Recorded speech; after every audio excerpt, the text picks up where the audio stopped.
നമ്മുടെ വീട്ടിൽ പഴം ഉണ്ടെങ്കിൽ നോമ്പ് തുറക്കുമ്പോൾ നമുക്ക് കുടിക്കാൻ പറ്റുന്ന 2 അടിപൊളി ജ്യൂസിൻ്റെ റെസിപ്പീസുമായിട്ടാണ് ഞാൻ ഇന്ന് വന്നിട്ടുള്ളത്.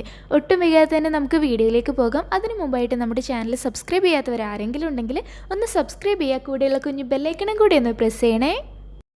അപ്പോൾ നമ്മുടെ ജ്യൂസ് റെഡിയാക്കാൻ വേണ്ടിയിട്ട് ഞാനിവിടെ 2 പഴം എടുത്തിട്ടുണ്ട്. റോബസ്റ്റ് പഴം കേട്ടോ ഞാൻ എടുത്തിട്ടുള്ളത്. നമ്മുടെ ചെറുപഴം വെച്ചിട്ട് നമുക്ക് ഇതേപോലെ തന്നെ ചെയ്യാൻ നല്ല ടേസ്റ്റ് ആയിരിക്കും. അപ്പോൾ അതിലേക്ക് ഞാൻ കുറച്ച് പാലും കൂടി ഒഴിച്ചു കൊടുക്കുന്നുണ്ട്. ഇനി നമുക്ക് ഇതിലേക്ക് ആവശ്യത്തിനുണ്ട് പഞ്ചസാരയും കൂടി ചേർത്ത് കൊടുക്കാം. എന്നിട്ട് മിക്സിയിൽ നല്ലപോലെ ഇങ്ങനെ അടിച്ചെടുക്കണം. എന്നിട്ട് അടിച്ചെടുത്ത് ഞാനിപ്പോൾ ഒരു ബൗളിലേക്ക് മാറ്റുകയാണ്. അപ്പോൾ ഇതിപ്പോൾ അത്യാവശ്യം ഒരു ഓവർ തിക്കായിട്ടാണ് ഉണ്ടത്. അപ്പോൾ ഞാൻ കുറച്ച് പാലും കൂടി ചേർത്ത് കൊടുക്കാം കേട്ടോ, ആ തിക്നെസ് ഒന്ന് മാറി കിട്ടാൻ വേണ്ടിയിട്ട്. ഇപ്പോൾ നമ്മുടെ ജ്യൂസിൻ്റെ തിക്നെസ്സൊക്കെ നല്ല പാകമായി വന്നിട്ടുണ്ട്. ഇനി നമുക്ക് ഇതിലേക്ക് കുറച്ച് വേവിച്ചെടുത്ത് സാബൂനരി ചേർത്ത് കൊടുക്കാം. അപ്പോൾ സാബൂനരി എന്ന് പറയും, ശരിക്കും സഗോ റൈസ് എന്നാണ് ഇതിൻ്റെ പേര്. നമ്മൾ പായസം വെക്കാനൊക്കെ എടുക്കില്ലേ, അത് തന്നെയാണ് സാധനം. അതിനെ നന്നായിട്ട് വേവിച്ചെടുത്താണ്. അതിനെ നമുക്ക് ഈ ജ്യൂസിലേക്ക് ചേർത്ത് കൊടുക്കാം. എന്നിട്ട് നല്ല പോലെ ഒന്ന് ഇളക്കിയിട്ട് എടുക്കണം. ഈ സമയം കൊണ്ട് നമുക്ക് ഇന്നത്തെ ഗിവ് അവേയുടെ ക്വസ്റ്റ്യൻ എന്താണെന്ന് നോക്കാം.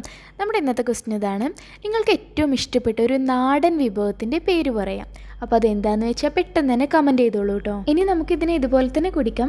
പക്ഷേ ഞാനിപ്പോൾ ചെറിയൊരു ടേസ്റ്റ് ഡിഫറൻസിന് വേണ്ടിയിട്ട് ഞാൻ കുറച്ച് പിസ്തയുടെ എസൻസ് കൂടെ ഇതിലേക്ക് ചേർത്ത് കൊടുക്കുന്നുണ്ട് കേട്ടോ. അപ്പോൾ ആ ഒരു ഫ്ലേവറും കൂടെ വരുമ്പോൾ നല്ല ടേസ്റ്റ് ഉണ്ടാവും. അപ്പോൾ പിസ്തയുടെ സ്ട്രോബെറിയുടെ ഏതാണ് എനിക്ക് ഇഷ്ടമെന്ന് വെച്ചാൽ അത് നമുക്ക് ചേർത്ത് കൊടുക്കാം. എന്നിട്ട് ഇതുപോലെ നന്നായിട്ടൊന്ന് മിക്സ് ചെയ്തെടുക്കുക.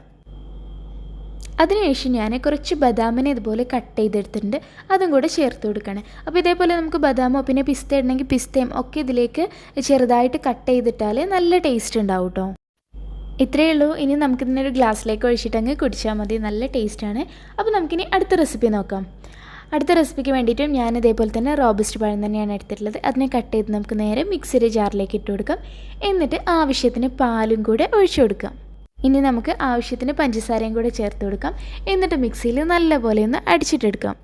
ഇനി നമുക്കിതിലേക്കൊരു ടേസ്റ്റ് ഡിഫറൻസിന് വേണ്ടിയിട്ട് ഞാനിവിടെ ആദ്യം കുറച്ച് നമ്മുടെ പിസ്തയുടെ എസൻസിലെ നേരത്തെ നമ്മൾ മറ്റേ ജ്യൂസിൽ ചേർത്തും അതേ എസൻസ് തന്നെയാണ്. അപ്പോൾ അതിൽ നിന്ന് കുറച്ച് ഡ്രോപ്സ് നമുക്കിതിലേക്ക് ഒഴിച്ചു കൊടുക്കാം. എന്നിട്ട് മിക്സിയിൽ ഒന്നും കൂടെ നമുക്കൊന്ന് അടിച്ചിട്ട് വരാം. ഇപ്പോൾ ഇതാ നമ്മുടെ ഈ ലൈറ്റ് ഗ്രീൻ കളറിലുള്ള പിസ്ത ഫ്ലേവറിലുണ്ട് നമ്മുടെ പഴം കൊണ്ടുള്ള ജ്യൂസ് റെഡി ആയിട്ടുണ്ട്. ഇനി നമുക്ക് ഇതേപോലെ തന്നെ സ്ട്രോബെറി വെച്ചിട്ടും ചെയ്തെടുക്കാം.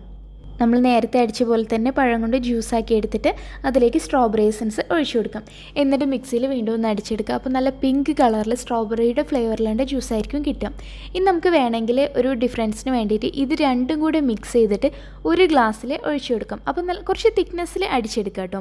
എന്നിട്ട് ഒരു ഗ്ലാസ്സിൽ പകുതി ഒരു സ്ട്രോബെറിയുടെ ഫ്ലേവറും അതിന് മുകളിലായിട്ട് നമ്മുടെ പിസ്തയുടെ ഫ്ലേവർ ഒഴിച്ചാൽ ഒരു ലെയർ പോലെ നമുക്ക് കിട്ടും. പക്ഷേ അപ്പോൾ നമ്മൾ ശ്രദ്ധിക്കേണ്ട കാര്യം നല്ല തിക്കായിട്ട് അടിച്ചെടുക്കണം. ഇപ്പോൾ ഞാൻ അങ്ങനെ ചെയ്യുന്നില്ല, രണ്ടും സെപ്പറേറ്റ് ഗ്ലാസ്സിലായിട്ട് തന്നെ വെച്ചിട്ടുള്ളത്. അപ്പോൾ ഇത്രയേ ഉള്ളൂ നമ്മുടെ ഈ 2 സിമ്പിൾ ജ്യൂസസ്. എല്ലാവരും ട്രൈ ചെയ്ത് നോക്കുക, എല്ലാവർക്കും അറിയുന്നത് തന്നെ ആയിരിക്കുമല്ലേ. അപ്പോൾ എന്തായാലും നാളെ മറ്റൊരു നല്ല വീഡിയോയിലൂടെ കാണാം. ഗിവ് അവേയുടെ കാര്യം മറക്കരുതേ, കമൻറ്റ് ചെയ്യണേ.